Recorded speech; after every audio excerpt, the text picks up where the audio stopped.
যে গাছেরা বাষ্পমোচন করে, গাছের পাতা দিয়ে জলীয় বাষ্প বাইরে বেরোয়, সেইটা আজকে আমরা হাতে কলমে করে দেখাবো। ঠিক আছে, চলো কিছু পাতা নিয়ে আসা যাক। হ্যাঁ, কি কি লাগবে? একটা পলিথিনের প্যাকেট লাগছে আর কিছু গাছের সতেজ পাতা, গাছ থেকে ছিঁড়েই আমরা দেখাবো সেটা। ঠিক আছে, চলো। প্রথমে আমরা কটা আম পাতা নিই। ছেড়ো তো কটা আম পাতা, অল্প কটা ছেড়ো ছেড়ো ছেড়ো, ডাল ভেঙো না, বেশি না বেশি না বেশি না। ভেতরে দাও ভেতরে দাও ভেতরে দাও ভেতরে দাও দাও। আর না আর না আর না আর না, কটা বকুল ফুলের পাতা ছেড়ো। চলো চলো, অল্প কটা, অল্প অল্প, ভেঙে ফেলো না, অল্প অল্প অল্প অল্প। আর লাগবে না, চলে আসো চলে আসো। দাও দাও দাও দাও দাও, রেখেছো রেখেছো? ঠিক আছে, এটাকে গিট দাও, গিট দাও, গিট দাও, গিট মারো গিট মারো। দেখি দেখি দেখি দেখি, গিট দিয়েছ, ব্যাস। অত জোরে গিট দেওয়া, ঠিক আছে, হয়েছে। দেখো এখানে কি কি জল দেখতে পাচ্ছি আমরা, নেই তো? চলো এটাকে আমরা খানিকক্ষণ রোদে রেখে দিই। হ্যাঁ, এই যে রোদ, এই রোদে রাখি এবং কিছুক্ষণ পরে দেখি কি হয়।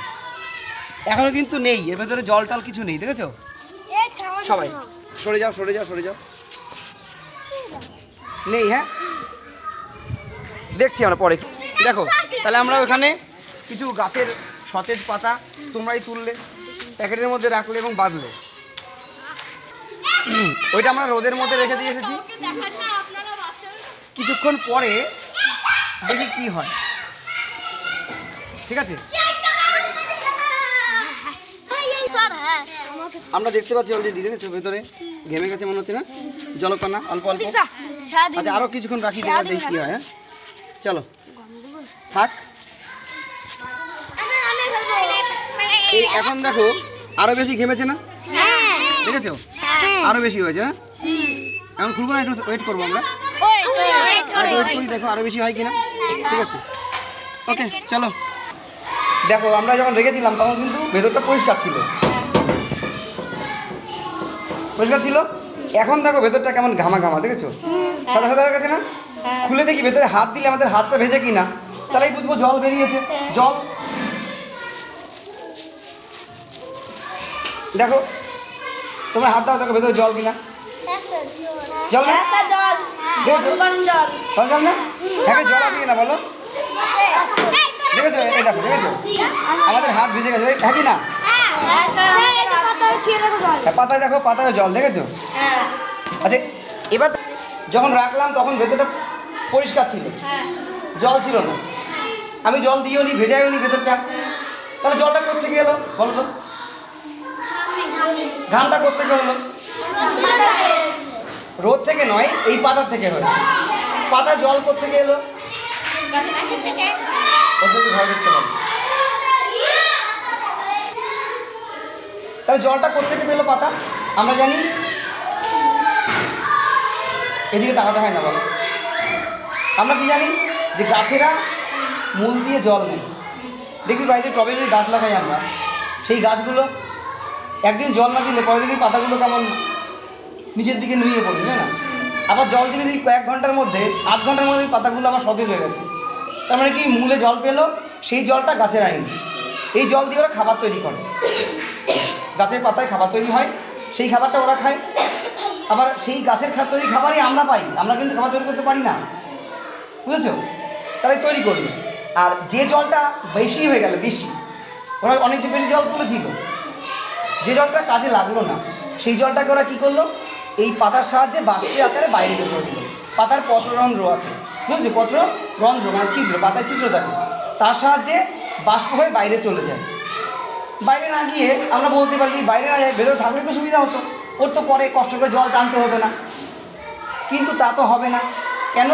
শুধু জল টানেনি কিন্তু মূল দিয়ে, জলের মধ্যে ছিল খনিজ লবণ। কী ছিল বলো, কী ছিল বলো? খনিজ লবণ ছিল, বিভিন্ন মৌল ছিল, যে মৌলগুলো ওদের প্রয়োজন। যে জলটা প্রথমে টেনেছিল তার মধ্যে যে খনিজ লবণটা ছিল, যে মৌলটা ছিল, সেগুলো কাজে লাগিয়ে ফেলেছে। যদি পরে নতুন করে আর জল না নেয় তাহলে মৌলগুলো পাচ্ছে না। সেই জন্যেই ওদের বাষ্পমোচনটা কিন্তু খুব উপকারী।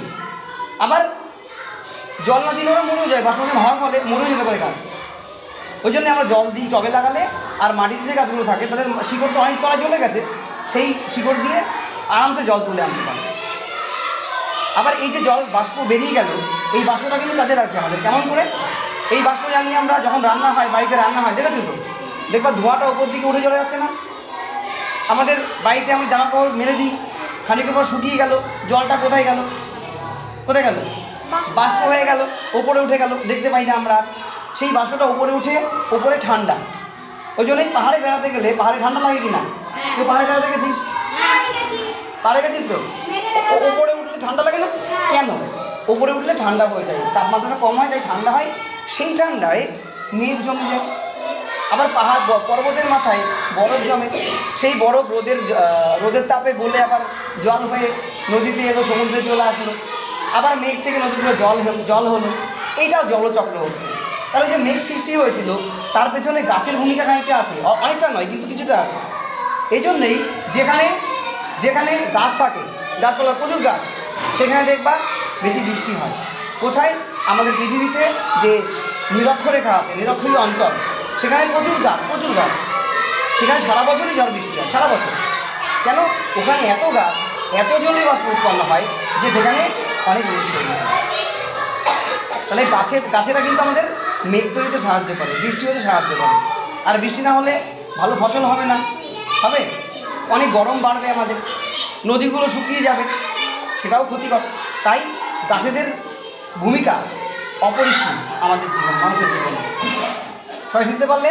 তাহলে আজকে শিখলাম আমরা গাছের ভূমিকা, তার সঙ্গে গাছেরা যে বাষ্পমোচন করে সেটা শিখলাম। ভালো হয়েছে না? গুড।